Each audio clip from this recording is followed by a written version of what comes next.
Tarde, está a começar o debate da semana aqui na TSF e na Rádio Praia para o Porto Santo e Costa Norte da Madeira. São nossos convidados Miguel Silva Gouveia e Pedro Coelho. Muito boa tarde, sejam bem-vindos. Muito boa tarde a Boa todos. tarde a todos.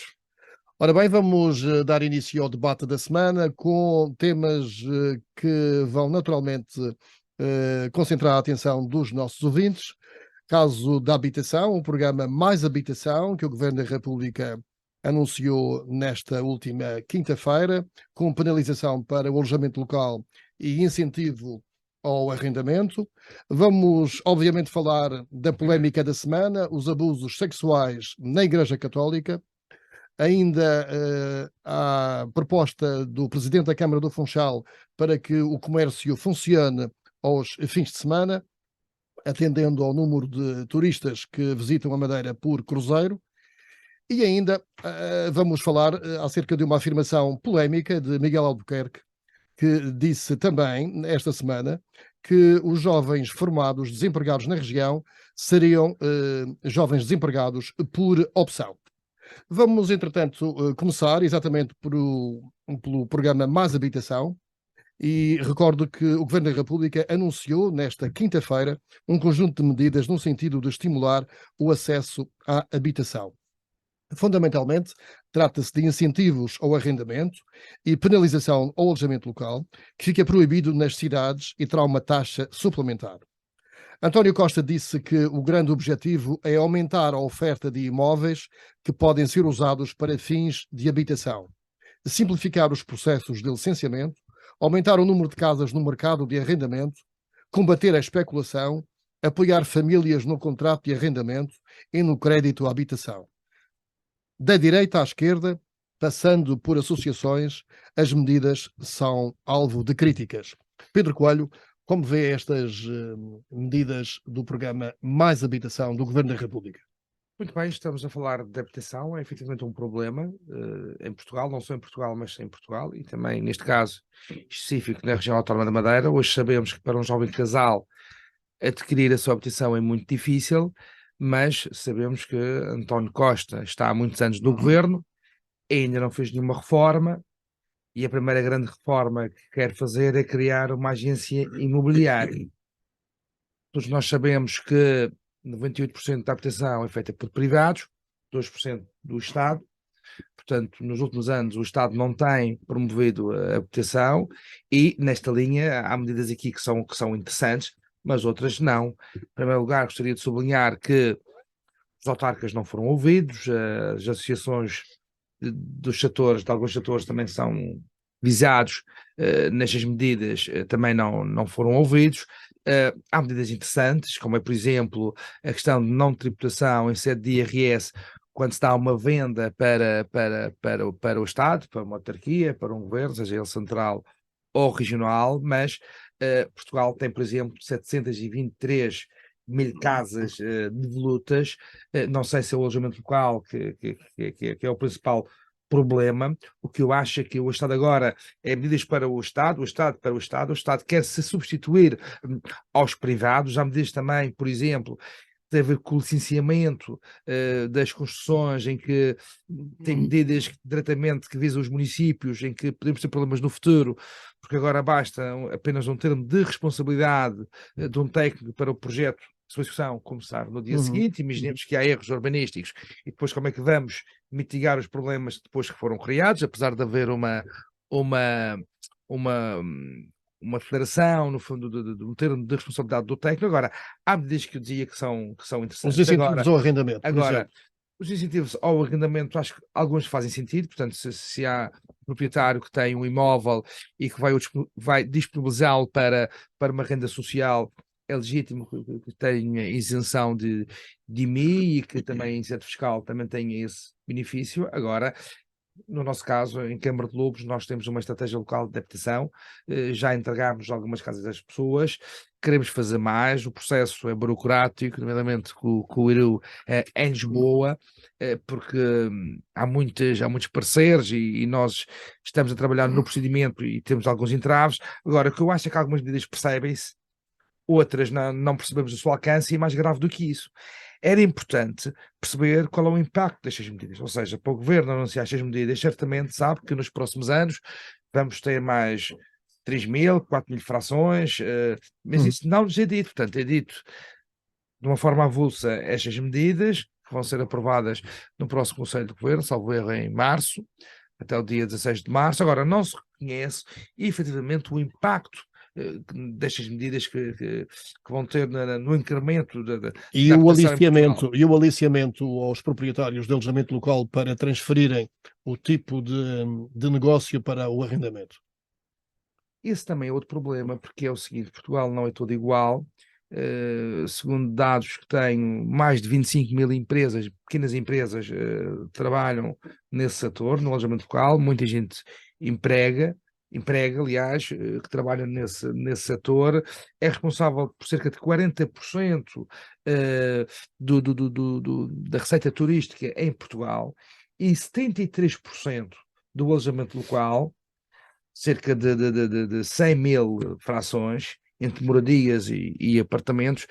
73% está no Porto, Lisboa e Faro. Sabemos que Lisboa e Porto já não são impedidas de licenças, em Faro ainda, mas quer dizer, 73% do alojamento está nestes 3 distritos. Será que os outros têm? Não se pode ver Portugal todo ele, de norte a sul, e regiões autónomas de igual forma. Portanto, Pedro Coelho não aprova estas medidas. Sim, há algumas medidas que considero que são medidas avulsas, onde respeito total pelo poder local, os municípios não foram ouvidos. A questão... Mexe nas receitas dos municípios mexe também. na receita dos municípios, mas se vamos falar de habitação, e se é para resolver um problema, essa perda de receita é ultrapassável, porque há um bem maior, que é um direito constitucional, que é o direito à habitação. Eu acho que não é proibindo, não é penalizando que se resolve o problema, é criando incentivos fiscais, é promovendo iniciativas junto de investidores, é falando com as câmaras municipais, é remunerando melhor a construção e habitação a custos controlados. Por exemplo, posso lhe dar um exemplo. Eu posso fazer habitação em Câmara de Lobos para os 47 milhões de euros que foram alocados à Câmara de Lobos, mas o valor metro quadrado para área bruta privativa que o IRU paga são 1.555 euros. 1.555 euros para a área bruta privativa. O promotor tem que comprar o terreno, tem que construí-lo, tem que construir as frações. É um valor muito baixo, portanto, muitas vezes é difícil. Já vamos voltar assim, já vamos voltar agora, para concluir, há medidas positivas. Não é há para muitas delas já vamos voltar assim. Agora, não sei qual é o impacto que isto terá. Miguel, há quem diga que isto é um ataque à propriedade privada. Também estas medidas, este pacote. Bom, em primeiro lugar, novamente cumprimentar todo o nosso auditório e dizer que este pacote de medidas tem um mérito. E o primeiro mérito é pôr o país finalmente a pensar todos em torno de um desígnio comum, que é a habitação.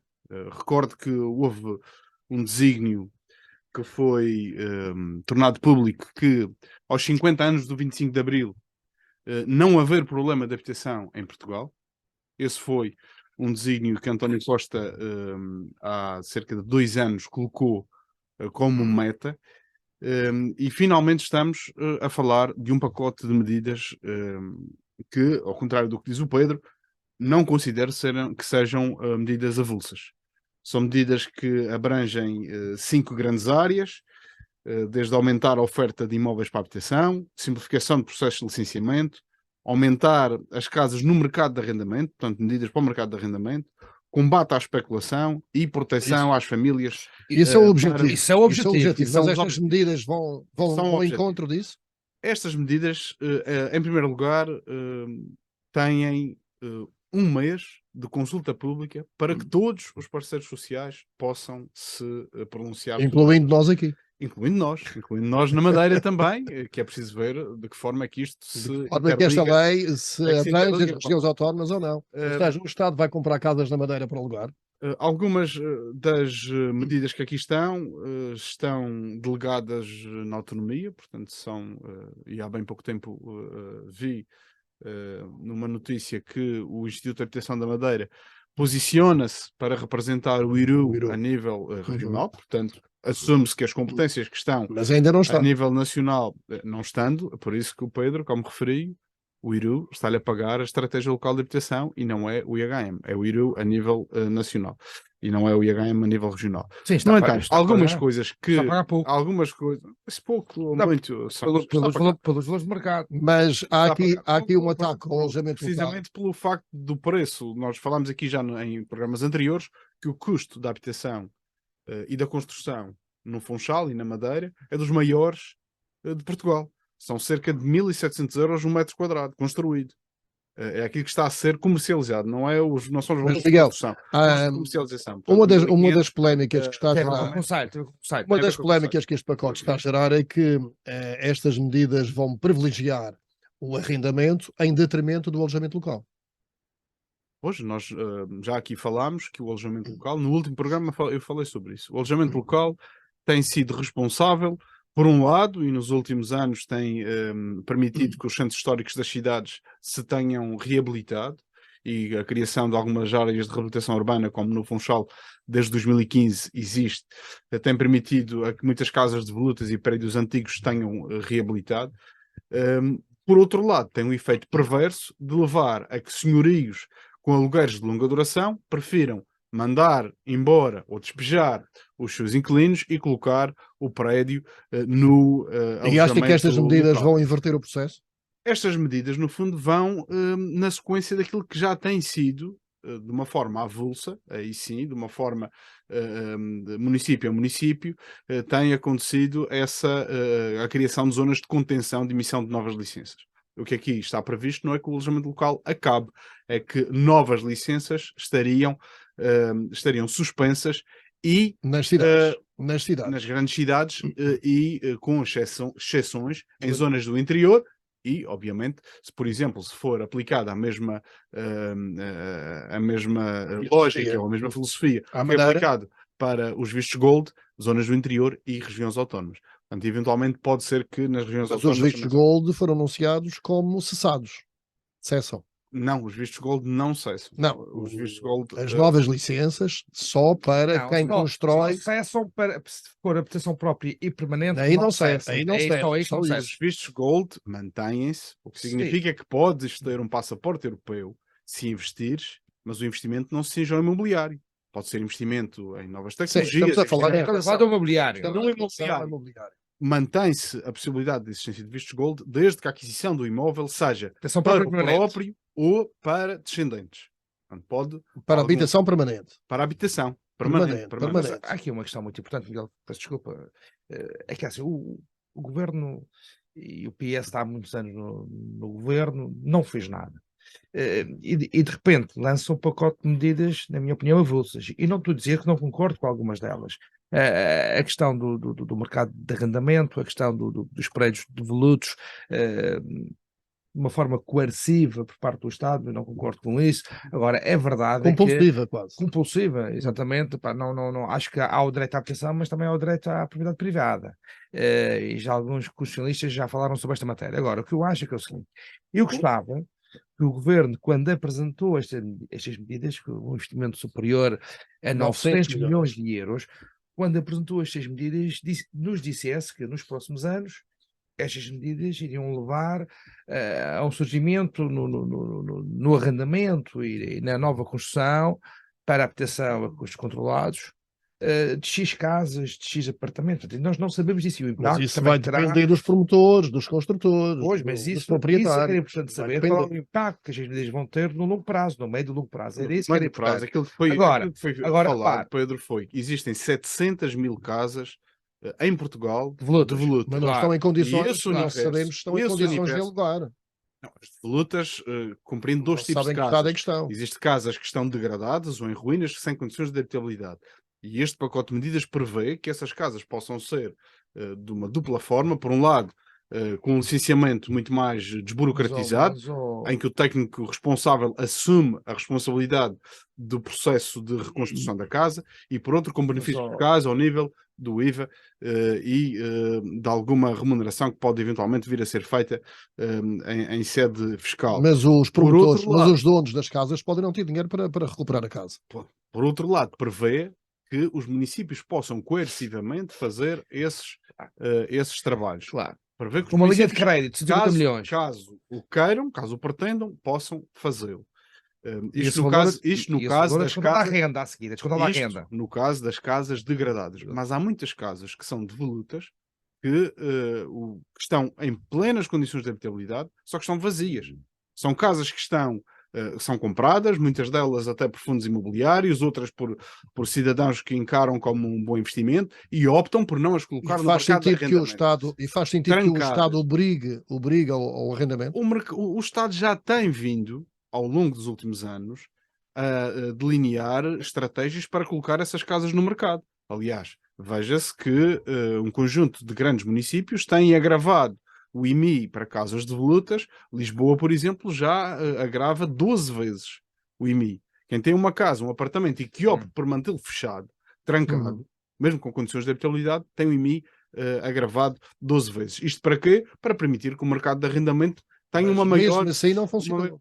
Não é? Não tem funcionado. E esta é uma forma, no fundo, é dar aqui um momento de ruptura e pôr toda a gente a pensar que há um problema efetivo de habitação em Portugal e todos precisamos de contribuir para a sua resolução. Temos um mês para olhar para ele e amadurecer e poder aperfeiçoá-lo. Não é como o Primeiro-Ministro disse, não é uma proposta e um pacote de medidas acabado, mas acho que é aquilo que estava a faltar a Portugal para que toda a gente pense na habitação como aquilo que efetivamente é um direito constitucional e que está neste momento em risco para muitas famílias, como vemos também aqui pela subida dos créditos de Miguel, habitação e das taxas de tu juros. achas bem, eu sou também tem. liberal e eu acho que é uma... Liberal do PSD. Exatamente.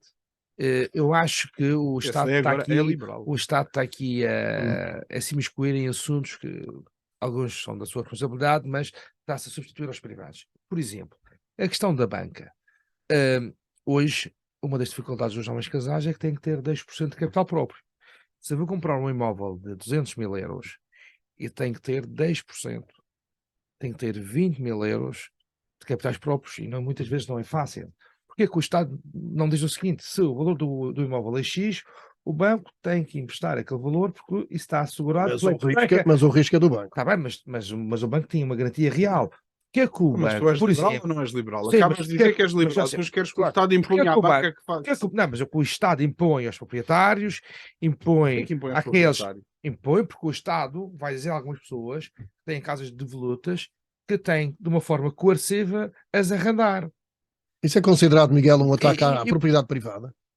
Eu acho. Essa deve ser a única dúvida sobre a constitucionalidade. A verdade é que isso ainda não foi materializado sobre como é que seria implementado. Agora, Miguel, a política faz o seguinte: o Estado. E há formas dissuasoras de manter as casas devolutas, seja por um lado promovendo o agravamento de IMI e formas também, neste caso persuasoras, mas com benefícios fiscais, para reabilitá-las e colocá-las no mercado. E o pacote que aqui estamos a falar contempla as duas. Por um lado, no fundo, dissuadir a que as casas se mantenham devolutas, carregando no IMI, fazendo agravamento fiscal por um lado e dando benefícios fiscais a quem reabilita e a quem coloca no mercado. Daí eu acho que finalmente estamos a abordar este assunto com a profundidade que ele merece. Muitas pessoas acham que o imobiliário ia servir com o facto de estarmos durante muitos anos com estagnação de taxas de juros e taxas de juros zero. O governo, com estas medidas, estimula a taxa fixa nos bancos. Isso é uma medida vai em linha com os congêneres europeus. Portugal é um país que tem mais se a volatilidade inflação nas taxas. começar a reduzir para o ano, as taxas poderão estar mais baixas. Mas é uma garantia. Garantia que a taxa fixa durante o determinado tempo. Agora, Sim, mas vamos imaginar que o banco fixa 3%. Para o ano pode estar em 2%. Claro, e não só isso, é que o Estado não limitou o aumento. A possibilidade de renegociar, não é? O que é dito? Fixa. O que é dito é que o banco, neste momento, é obrigado a apresentar uma taxa fixa. Mas o banco pode dizer que são 5 ou que são 5 ou 6%. Portanto, o Estado, o governo neste caso, não limitou a taxa fixa a um determinado valor. Disse que a taxa fixa por norma é muito superior à variável. Claro. Neste momento... É uma defesa do banco. Mas a taxa fixa também pode ser renegociada. O que eu acho... Eu posso bater à porta do outro banco e dizer, tenho este crédito, tenho estas condições, quero pagar aquele do banco que eu tenho. Eu lembro que houve transferência de crédito há alguns anos. Miguel, eu acho... A minha crítica a este modelo é que eu acho que não é proibindo e restringindo que se tem uma verdadeira Mas o modelo tem as habitação, duas valências, Pedro. E o que Tem eu as acho é o duas- seguinte, era falar com os municípios, nas estratégias locais de habitação, os incentivos fiscais que os municípios podiam dar, a celeridade nos processos, tudo isto, vamos investir 900 milhões de euros, esse dinheiro podia ser canalizado de uma outra forma. Mas não- Ou seja, o Estado agora é senhorio, pode de uma forma coerciva arrendar. Há um problema de habitação grave em Portugal e também no a maior mercado de arrendamento. dotação, Este a maior programa, dotação do PRR vai para quê? este programa, Não é para a habitação. mas é uma burocracia, mas é uma Não é para a burocracia. habitação. Mas é uma burocracia. Então, como é que podes dizer que o Estado não está a investir na habitação? O Estado está a investir na habitação. Só que tem um problema. É que o PRR, como todos nós já vimos, tem um tempo, um horizonte temporal muito superior às necessidades permanentes do imediato. E as casas que vão para arrendar daqui a 1, 2, 3 meses são soluções imediatas de pessoas que olham para um horizonte a um trimestre ou um semestre e veem que daqui, quando for feito o rollover ou revisão das suas taxas de juros, não vão conseguir pagar.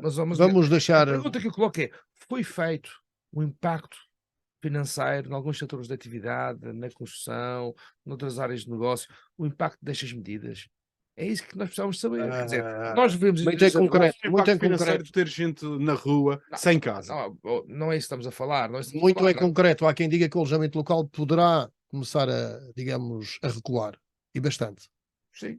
Com prejuízos para a economia, com prejuízos para o acolhimento de turistas e por aí adiante. Não, porque os alojamentos locais que neste momento existem não perdem o seu licenciamento. E a verdade é que nós nunca temos taxas de ocupação 100%. Portanto, o governo está satisfeito com o pelo menos atual aqui na momento do alojamento local e por isso é que impede que haja um crescimento. Nas zonas de maior pressão turística. Vamos deixar então a discussão acontecer no próximo mês, vamos mudar de assunto. São pelo menos 6 os casos na Madeira que constam nas denúncias validadas pela Comissão Independente para o Estudo de Abusos Sexuais de Crianças na Igreja Católica Portuguesa, que esta semana chocou o país num relatório duro sobre a realidade da pedofilia na Igreja. Como é que os nossos comentadores viram e veem este problema que estava silenciado pelas autoridades da própria Igreja? Enfim, é especulação, mas ninguém acredita que responsáveis da Igreja não soubessem que anos a fio este problema acontecia, estava no silêncio, e que aquilo que foi agora denunciado é apenas a ponta do iceberg. Miguel Silva Gouveia. Bom, este de facto é um problema que esta comissão veio dar também aqui uma exposição e um mediatismo que de outra forma se calhar não teria, mas eu diria que estamos na presença de duas áreas bem vincadas ou bem distintas. A primeira, e não nos podemos furtar a isso, é da área do foro criminal. Se houve abusos, se houve situações de pedofilia, se houve tudo aquilo que o relatório mas aponta. É do foro da Igreja também, que a Igreja não vai continuar... Eu disse dois casos. O A primeiro Igreja é não do vai foro continuar criminal. a acolher os E criminosos. com isso, é isso, não é suficiente um pedido de perdão. É preciso prisão. Mais do que E perdão. expulsão da Igreja. Isso é a outra área. Se calhar é o primeiro. Não é necessário aguardar pelos julgamentos dos tribunais. Não, A isso, própria Igreja julga, não é? Há sempre a presunção, o princípio da presunção de inocência, e isso devemos respeitar. Uma pessoa tem o direito à sua Quando defesa. há casos provados dentro da Igreja, À sua defesa. o que a Igreja fazia era transferir os padres para outra paróquia. Sim, a segunda parte é uma questão de credibilidade e confiança. Porque a Igreja, num Estado ou num país como Portugal, teve um papel muito importante no desenvolvimento de várias gerações a nível de educação, a nível de transmissão de valores, a nível de transmissão de princípios, que está neste momento, ou tem vindo a estar... Estão abalados. Fortemente abalados. E em nada contribui, nem abona em favor daquilo que a Igreja representaria, ou tem representado no país, este pacto de silêncio que tem acontecido, e que na Madeira também temos assistido, para que a Igreja, por um lado, silencie e oculte algumas das situações que têm vindo a acontecer, fazendo esse carrossel de dioceses ou de paróquias, Transferência de paróquia. de padres para outras paróquias, pensando que o problema estancava por aí, não é? Exato. E por outro lado, portanto, por um lado fazendo isso, e por outro lado remetendo-se ao silêncio, como foi o caso do Bispo de Beja, que diz que se esqueceu de responder ao inquérito, como se isto fosse passar pura e simplesmente como um esquecimento, ou as pessoas fossem deixar de pensar nisto. Eu estive a ler o relatório. O relatório é extenso, o relatório é bastante chocante para quem lê os relatos de algumas das A testemunhas. Comissão fez bem em dar voz aos testemunhos. A Comissão fez Na apresentação, dar voz àqueles os testemunhos testemunhos não com a estão- linguagem os testemunhos não estão se repararem textualizada. no relatório, só aparece o nome, não aparece o nome, aparece o Claro. sexo, se é masculino, se é feminino, e a data, Mas o com ano de nascimento. toda a o ano de descrição, nascimento. com toda a descrição dos descrição. factos. Aquilo que aqui está vertido neste relatório Foi uma forma de Eh, chocar as pessoas. não, é uma forma de trazer a público um problema que estava escondido. Isto não é um problema de sacristia. Não é um problema. Não, é de seminários também, é de conventos, É um é de problema- tudo isso, não é só sacristia. É de tudo, é de tudo. Nem isto pode ficar no segredo da confissão. Não é o perdão do ponto de... Presume-se que a confissão católica, depois de expiados os pecados e a pessoa pagar a sua penitência, fica ilibada de todas as responsabilidades. Há a primeira parte, que é criminal, que não se cinge com esta expiação, com esta Mas com Miguel, este mea culpa. desculpe lá voltar ao mesmo assunto. A primeira parte é criminal, ou seja, os prevaricadores, os abusadores vão continuar na igreja a exercer até que os tribunais, ao fim de 10, 15 anos, decidam. Isso A primeira parte não é da igreja. competirá à igreja. Porque os porque se- tribunais Lá vai uma coisa, adiam e adiam. Leonardo, se até há bem pouco tempo estávamos a falar que secretários de Estado, numas determinadas Mas é circunstâncias, diferente. não estariam não vejo em termos de diferença, não estão em condições para se manterem em funções, ainda que não sejam condenados, nem sequer culpados, nem acusados. Eu acho que a igreja Também. deve, pelo menos, partir do mesmo princípio. Porque se há alguma Portanto, a suspeição, primeira tomada de posição será da igreja. a Porque igreja os tribunais vão demorar a atuar. tem que tomar uma posição, obviamente tem que tomar posição. Eu pergunto, se ao Pedro, ou a quem nos ouve, depois de lerem este relatório, estariam, Vai ficar tudo na mesma. não mais do que isso, estariam Confortáveis. descansados, confortáveis, entregar um filho a uma viagem, como aqui é falado, a uma viagem organizada para alguma paróquia? Deixa a questão no ar para que as pessoas possam perguntar. Pedro Coelho, está na altura de intervir. Vou responder. Sim, foi feita uma comissão independente a pedido da Igreja, estudou esta questão dos abusos sexuais cometidos por membros da Com da alguns dos Igreja. melhores psicólogos e psiquiatras Sim, e efetivamente um crime pessoas hediondo. de grande credibilidade que Eh, pertencem a essa comissão. Várias pessoas que foram abusadas deram o seu relato e é importante agora que se faça justiça, não é? Também concordo que os potenciais abusadores, por uma questão de precaução, devem ser afastados, e também a Igreja, enquanto instituição, deve também assumir a sua responsabilidade, ou seja, indemnizar as vítimas, também, não só pedir perdão, mas também ser responsável pela essa parte, se isso acontecer, que se faça justiça.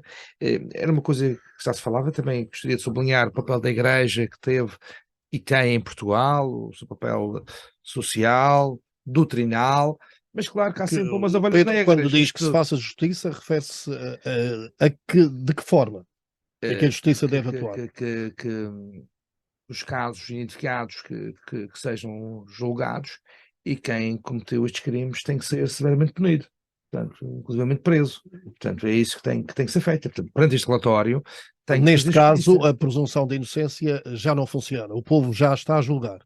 Sim, mas eu acho que as pessoas têm direito à sua defesa. Sim. Agora, por uma questão de precaução, as pessoas devem ser afastadas.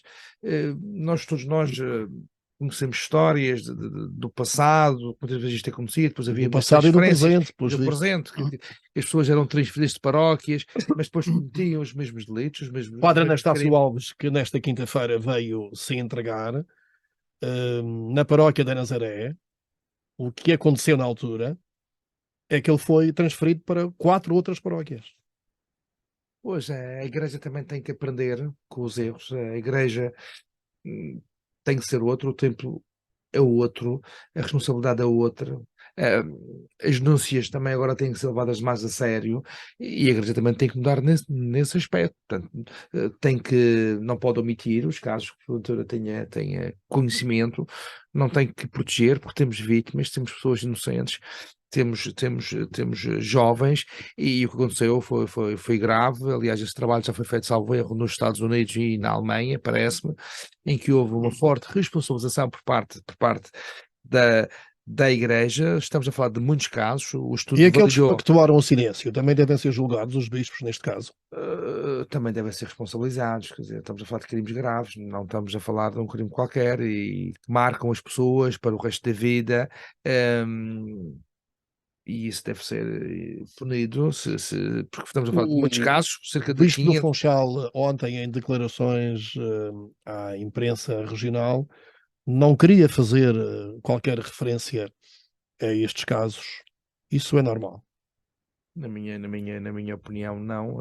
Acho que nós temos que encarar os problemas, temos que falar dos problemas até para que eles não aconteçam Num primeiro no momento não futuro. quis fazer referências, mas no dia seguinte, quando surgiu o caso do Padre Anastácio Alves, já fez referência, condenando. Mas num primeiro momento fugiu a qualquer opinião. Sim, condenando, mas numa primeira parte, valorizando a atitude do padre, ou do ex-padre Anastácio, por ter-se portanto, por ter-se entregue, no fundo, nos serviços da Procuradoria-Geral da República. Parece. Depois há uma coisa curiosa, é que o senhor vai lá para se entregar e diz: pá, agora não é aqui que tem que produzir os papéis, é no outro lado, faça isso no Funchal. Quer dizer, é um bocado caricato essa situação. Agora, foi feito um relatório por uma comissão independente, identificou um problema que muitos de nós falávamos que era uma realidade não de hoje, mas do passado, e obviamente isto tem que acabar. Eu, por acaso, estudei num colégio católico aqui na Madeira, nunca tive destes problemas, nunca assisti a situações do género. Portanto, não podemos ver que todos os padres cometem estes crimes e que a Igreja está toda ela Até porque os mal, casos e ficavam não, os casos, exatamente, é importante separar as coisas. Agora, Não estamos a falar de padres, nem podemos confundir a árvore com a claro, floresta. exatamente, é essa a obviamente. ideia. Quem é pedófilo, não é padre Exatamente. pedófilo, é pedófilo. É pedófilo. E Ponto. isso, E deve ser julgado e em toda a extensão da lei como tal e pagar Miguel, pelos seus o que vai na cabeça de um padre como Anastácio Alves, que depois de ouvir este relatório, sente na consciência que é melhor se entregar? Eu, dos últimos sítios que gostaria de estar era na cabeça Irá na de cabeça de uma pessoa pessoa que destas. eventualmente seja acusada ou ainda pior, que seja culpada de crimes de abusos sexuais de crianças. Agora, eu acho que ele fez bem em se entregar, ou pelo menos responder na curta declaração que ele fez aos jornalistas. Diz que queria reparar as vítimas, diz que queria reparar as vítimas. Se há vítimas, assume-se que há efetivamente uma nota de culpa nessa declaração, mas pronto, acho que não lhe retira nenhum direitos de poder ser seguido por um advogado, nem retira, por outro lado, às crianças que foram A Igreja deve indemnizar. vitimadas. A Igreja deve indemnizar. Depende do contexto em que as coisas acontecem. Se foram criadas algumas dessas situações, se os abusos foram em contexto da Igreja, aí a Igreja não se pode furtar porque estava em representação da Igreja. Claro, não é só a justiça, os padres, não é só... os padres também têm uma vida social, perdão, pessoal, que podem... Há a questão também da E responsabilidade. a prescrição deve ser de 30 anos ou não deve haver limites? Deve ser alargado o período. Neste momento são 23 anos. Sim, Fala-se que pode parece-me. passar para os para- 30. Mas há quem Eu diga até que não acho deveria haver Pois, limite. eu sou da opinião que nestes crimes não deveria haver um prazo limite. Mas isso é uma questão jurídica, O que é estranho é que técnica. tenha sido André Ventura a sair primeiro com uma proposta para aumentar o prazo de prescrição. Não percebo como é que os partidos não chegaram a um entendimento muito mais célere para poder levar isso a. Ele até defende a castração. Sim, ele tem aqui umas propostas medievais, mas Mas só na linha deste tema, isto já aconteceu em França e nos Estados Unidos, e nos Estados Unidos e em França, as vítimas foram acompanhadas, foram indenizadas pela própria Igreja. Portanto, não basta só pedir perdão, não basta só, e a justiça também faz, indenizando aqueles que foram abusados. na minha Vamos opinião. aguardar os próximos tempos e ver qual é o andamento que a Igreja vai dar a estes casos e a própria Justiça de que forma é que vai atuar. Mudando de assunto e de acordo com um dos temas que foram anunciados no início deste debate da semana, Pedro Calado voltou a apelar ao comércio para abrir as portas aos fins de semana. O Presidente da Câmara falava nesta última segunda-feira e dizia que estavam 13 mil turistas a passear pela cidade, oriundos dos navios de cruzeiro atracados no Porto Funchal. Mas dizia que podia ser sábado ou domingo e estaria tudo fechado. O Presidente da Câmara voltou a pedir assim aos comerciantes para que pensem na ideia de abrirem as portas dos seus estabelecimentos ao fim de semana, por forma a trazer mais vida à cidade e mais ganhos aos empresários. Foi assim que se referiu Pedro Calado a este assunto. Quem é que quer começar por comentar? Miguel Silva Gouveia. Bom, em primeiro lugar, referir que aquilo que foi efetivamente feito nos últimos anos e nos últimos 2 mandatos na promoção do comércio local, do comércio urbano, no fundo tem tido agora uma sequência na apresentação desse programa segunda-feira, que é um programa chamado Mais Comércio Local. No fundo foi uma cópia do programa Eu Compro Local, que foi lançado no passado e que envolvia também quase 200 de estabelecimentos comerciais. É uma cópia? Sim, é uma cópia. É um plágio? Não se pode dizer, as boas ideias não são plagiáveis, as boas ideias devem ser copiadas, não devemos ter vergonha. Se ele achou por bem rebatizar o programa, mas fazendo nos mesmos moldes, que é E o conteúdo é o mesmo? dando vouchers e criando uma tómbola para dar prémios, isso funcionou no passado, continua a funcionar agora.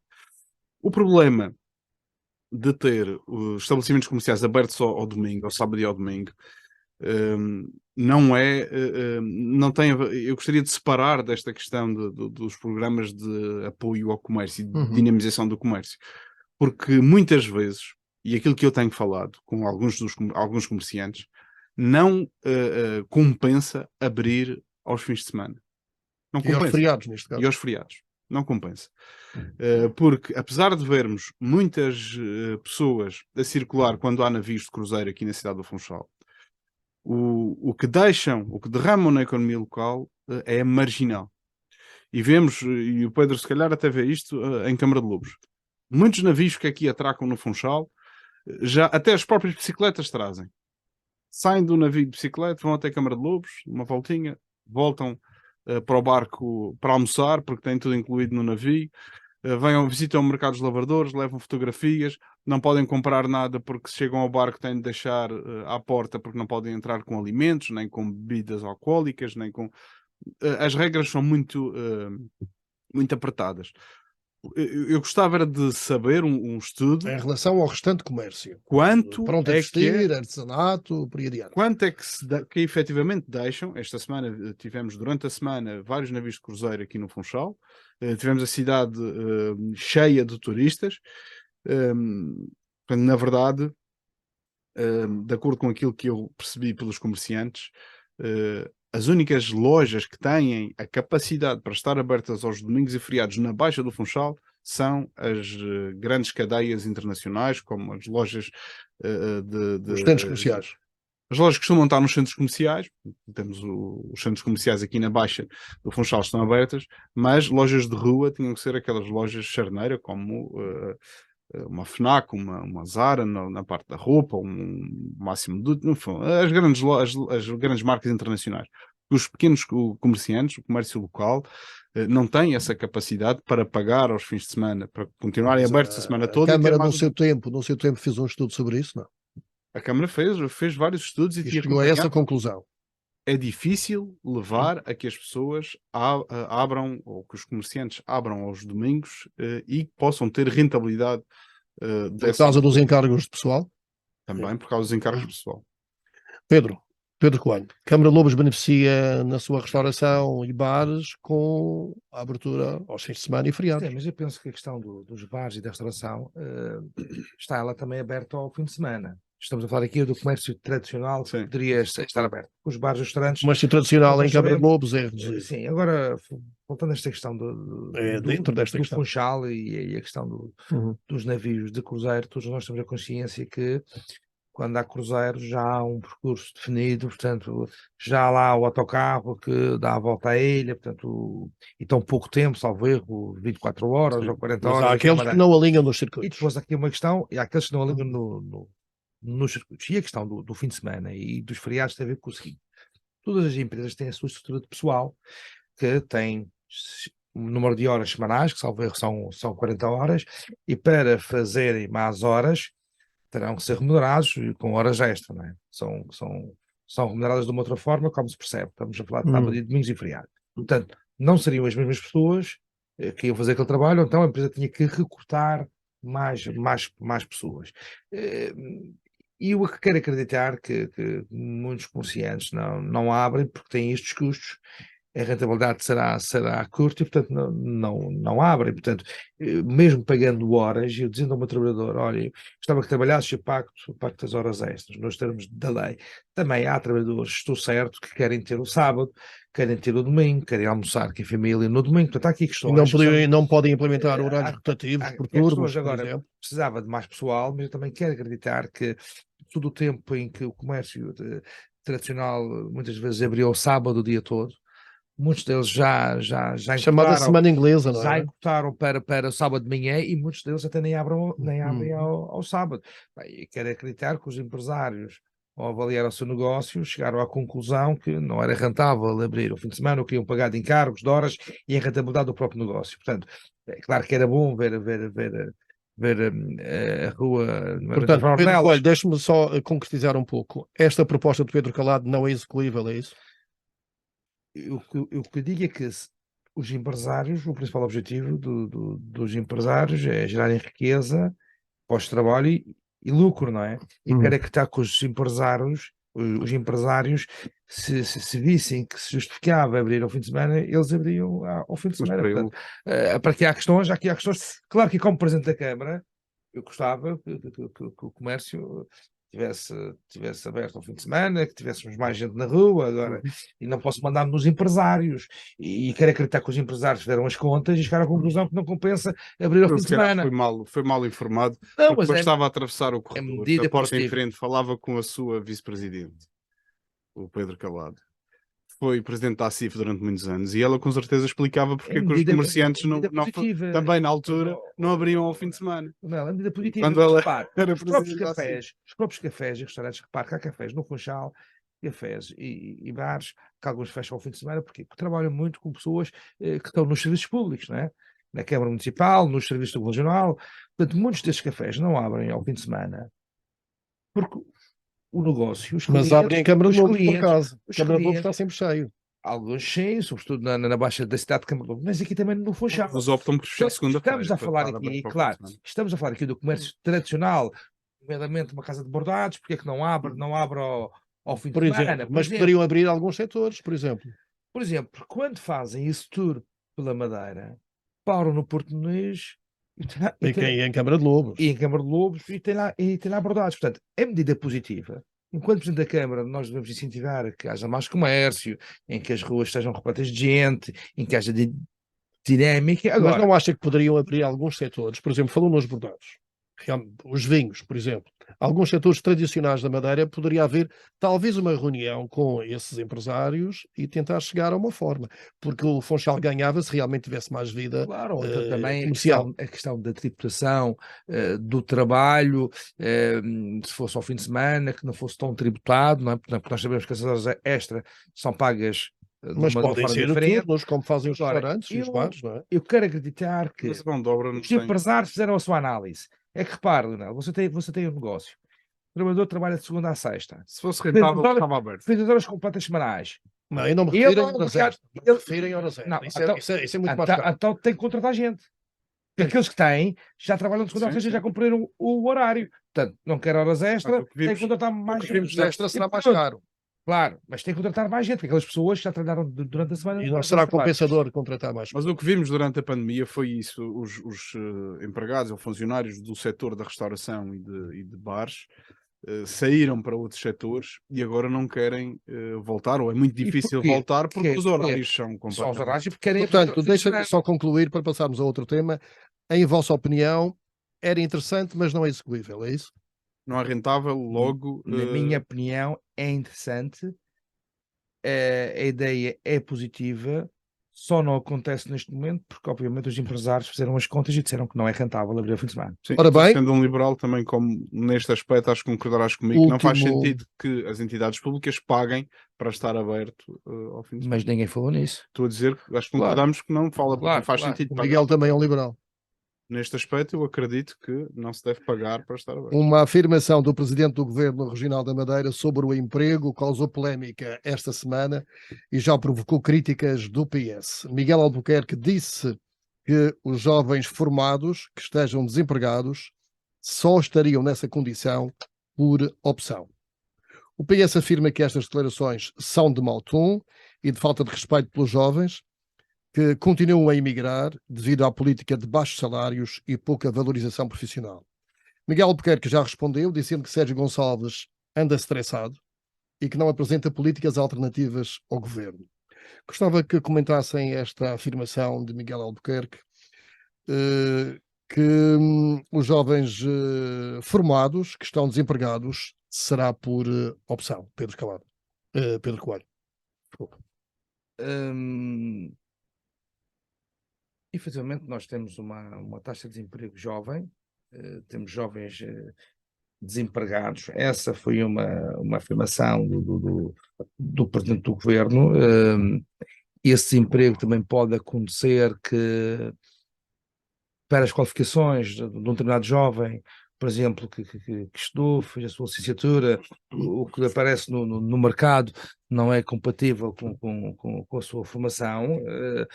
Agora, como disse, não sei se será por opção. Tenho aqui dados que, efetivamente, esse desemprego tem vindo a diminuir. Já chegamos a ter 4.600 pessoas, jovens desempregados. Hoje temos menos, mas há efetivamente um desemprego jovem. A questão da Licenciado, opção, formado. sim, a questão de opção. É normal que haja uma expectativa de um jovem que se licenciou desempenhar uma função para a qual tem prestações. Compatível. E, portanto, a palavra que é opção é uma palavra do Presidente do Governo que eu respeito e percebo o que é que ele quer dizer, mas também é legítimo que um jovem cuja família investiu na sua formação queira, no fundo, um trabalho compatível com a sua... E há muitos jovens ou alguns jovens que não estão a exercer de acordo com a sua formação, é isso? Sim, eu penso que sim, não tenho aqui os dados, percebo o que o Presidente do Governo disse, mas como lhe disse, só ele diz Não foi uma afirmação feliz? Foi isso? Repare, nós todos, políticos, muitas vezes nós produzimos informações e muito mais o Presidente do Governo. Um lápis de língua, não é? Todos os dias é confrontado com o assunto do dia, com a atualidade. Eu diria que aqui percebo o que o Presidente do Governo quis dizer, mas diria que poderá ter sido excessivo na sua análise. Miguel Silva Gouveia, sobre esta questão, tem ideia que realmente os jovens formados estão muitas vezes desiludidos e a desempenhar outras funções ou até a emigrar, conforme diz Sérgio Gonçalves? Bom, eu, ao contrário do Pedro, não percebo estas declarações do presidente do Governo Regional. Não, eu percebo, mas E- considero que e- foi um lapso de língua. não- Reconheço que não são declarações, aliás, vêm em linha com aquilo que vem sucedendo nos últimos tempos, em que sempre que o Presidente do Governo Regional visita uma feira ou uma empresa ou fala sobre uma determinada temática, diz coisas, muitas delas de forma errada, reescrevendo a história e a realidade, pintando um cenário na Madeira, parecendo que a Madeira são só virtudes, e depois acaba por ter o chamado choque de realidade Digamos que se Marcelo com Rebelo de Sousa é o pessoas. comentador nacional, Miguel Albuquerque é o comentador regional. Uma boa, é uma boa. E se houvesse o escrutínio que há a nível nacional aqui na Madeira, muitas das declarações seriam obviamente contraditas. Aquilo que li também foi um trabalho aqui do Diário de Notícias, que foi falar com alguns jovens, e deixam-me preocupado as respostas desses jovens que estão desempregados, que têm curso superior. No fundo, são jovens que desmentem, pela sua própria situação, desmentem as palavras do Presidente do Governo. E preocupante é dar a entender a estes jovens, ou estes jovens darem-nos a entender, que não percebem qual o ganho em terem tirado um curso superior. E isto é muito preocupante. Quando nós não demonstramos que é pela via do conhecimento, pela via do mérito e da promoção das competências individuais, que as pessoas podem se ingrar na vida e podem ascender socialmente, é o início do fim e do colapso das sociedades. E quando vemos uma pessoa dizer, como vi o caso aqui de um Henrique Jesus, que disse: neste momento vejo que nada serve ter um canudo e é difícil dar continuidade ao investimento que fizemos nos estudos. Um madeirense que está desempregado. Portanto, isto são afirmações que me deixam preocupado e deviam deixar também o Presidente do Governo preocupado em Coelho, vez de colocar rótulos a este para género. terminar, só para concluir, esta taxa no desemprego jovem em 2014 era de 24%. Hoje, felizmente, é inferior. Os últimos dados de 2022 indicam-nos uma taxa de 13%. E, voltando a referir esta questão, efetivamente há uma perspectiva de um jovem, quando tem uma licenciatura, de ser uma função compatível com a sua formação. O que o Presidente quis dizer é que, tendo em conta a falta de mão de obra existente, todos nós conhecemos, que o jovem só está desempregado por opção. Mas eu percebo o jovem, porque eu acho que o Presidente, tendo alguma razão na sua afirmação, também tem que compreender que um jovem licenciado, quando tem aquela formação, também acha e tem esse direito de ser uma função naquela muito bem, estamos área. mesmo a terminar. Faz hoje 15 dias que comentámos aqui que o Marítimo precisava de se segurar. 15 dias depois, parece que está pior.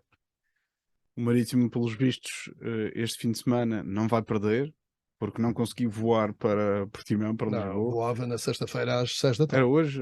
Às 6 da tarde. Às 6 da tarde. Já vai voar. E espero que seja, então, também É um só por voo. isso é que não vai perder. É? Sim, se não jogasse, não perderia. Eu estou muito. Já não acredita, Miguel Silva Gouveia. Eu acho que temos dois jogos agora que são duas absolutas finais, o jogo com o Portimonense e com o Santa Clara. E se não ganharmos esses jogos, é melhor começar a preparar uma equipa para subirmos de divisão.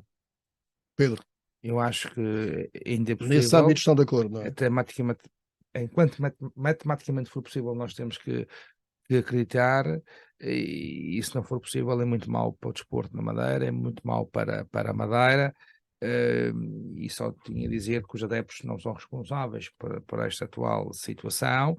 E São que, porque votaram. mas acreditaram nas pessoas.